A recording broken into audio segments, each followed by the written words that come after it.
他是一名刚入伍的新兵，教官径直地走向枪靶，站在旁边，让米拉朝着他的方向开枪。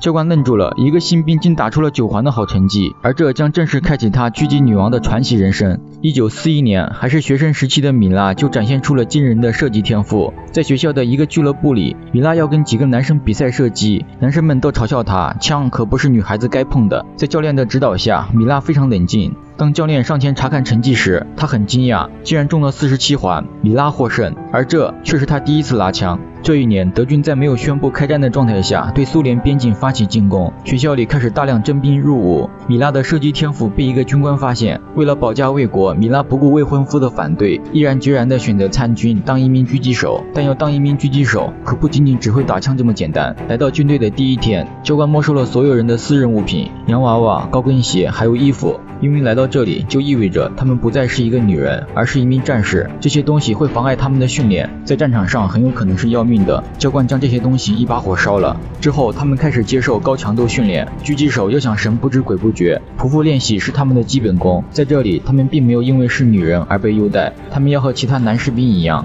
爬水泥、翻坡地、挖战壕，在泥滩中匍匐前进。而这些还只是狙击手的基本训练，要想成为一名真正的狙击手，这些显然还不够，还必须要具备敏锐的观察能力。教官问他们，前面的这片草地和之前有什么不同？有人说石头消失了，还有人说草堆动了，他们的回答都很笼统，而米拉给出了最精准的答案。接着他们要进行伪装学习，一个好的狙击手必须要学会伪装自己，这也是必备技能。而经验老道的教官一眼便看出了他们的破绽，所有人全被找到，只有米拉还没有被发现。正在教官疑惑时，教官觉得米拉有过人的天赋，经过一段时间的训练，他们才刚刚踏入狙击手的门槛，现在正式接受实弹射击训练。教官非常看好米拉，为了锻炼他的胆量，他径直地走向枪靶，站在旁边，让米拉朝着他的方向开枪。他紧闭双眼，沉着冷静，随后他瞄准靶心，扣动了扳机。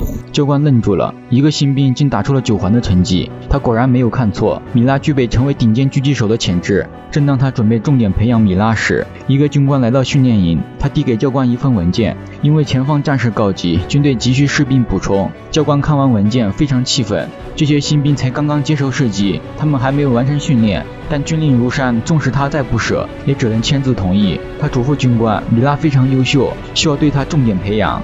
很快，他们被送往前线，一支德军小队开始进攻。他们有重型火力坦克，要想击溃它有2种方法，一种是近距离使用手榴弹，显然这个办法行不通。第二种就是直接击杀驾驶员。米拉向上尉要来几发穿甲弹，她是狙击女王，仅用3发子弹就击退了一支德军。她先用1发子弹击碎坦克的观察窗，紧接着第2枪直接射穿，命中驾驶员，随后又瞄准一个指挥官。这就是狙击女王的威力。刚才的战斗中，米拉表现非常出色。回到军营，长官给他颁发奖励，送给他一把崭新的狙击步枪，上尉也会教他枪械和一些军事知识。自此以后，他凭借着过人的天赋，米拉在短短1个月时间里就击杀了72名德军。晚上，上尉给米拉讲起了自己的狙击故事，他曾打出1枪命中3人的战绩。这天，米拉擅自离开位置，独自一人绕到敌人附近，他也想创下1枪狙击3人的奇迹，但被敌人发现他肩膀中枪。好在上尉及时赶到，才把他救下。长时间的相处，米拉渐渐爱上了他。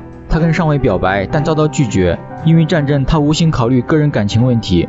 第2天，在挖战壕时，敌人的炮弹再次袭来，米拉的战壕被夷为平地。上尉非常紧张，赶紧冲进战壕，在土里面挖了好久才找到米拉。他被送往紧急治疗，而救治他的医生正是他的未婚夫鲍里斯。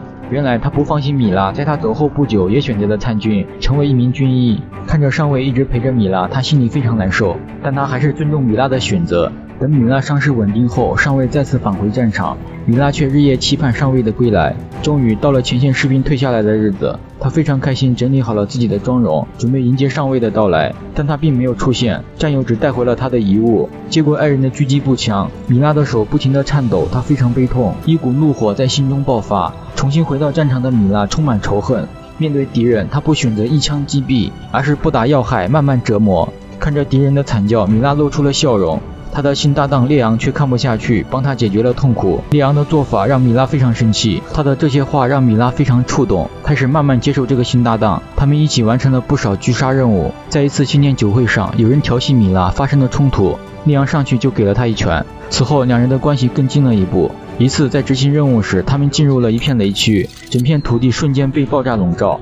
他们进入了一片雷区，身后的地雷成片的爆炸。列昂为了救米拉，将她挡在身下。爆炸声过后，两人都受了重伤，米拉再一次失去了爱人。在医院，几名军官找到米拉，因为德军大肆报道他已经阵亡，这极大的影响士气。为了震慑德军，需要给米拉拍一张鹦鹉的照片。他们强行让身负重伤的米拉下床。在战争的长期摧残下，原本光鲜的狙击女王，如今已经失去了往日的神采。当她的照片发出去之后，德国最好的狙击手奥托相信米拉还活着，他通过报纸向米拉发起挑战。根据苏联的情报，已经得知奥托的潜伏位置，但米拉已经失去了战斗的勇气，他不想应战。但政委提起了搭档的名字，为了搭档，他答应了。米拉按照情报的地点潜伏在这里，他们僵持了很久，从白天直到深夜，彼此始终没有暴露自己。第二天，米拉感觉背后一阵刺痛，于是伸手去摸，全是血迹。长时间的战斗，他的伤势复发，再这样耗下去就输了。他突然站起身，奥托感到很诧异，放松了警惕，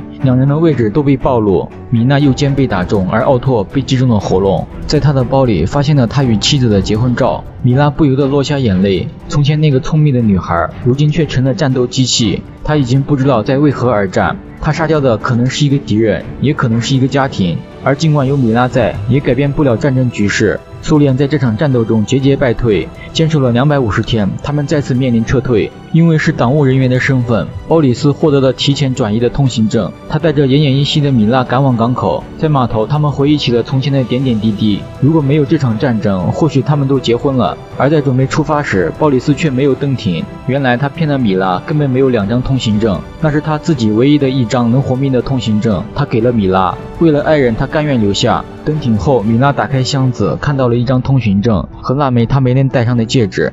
不久，这座城市被敌人占领，因为没有进行有组织的撤离，有8万人被留在了这里。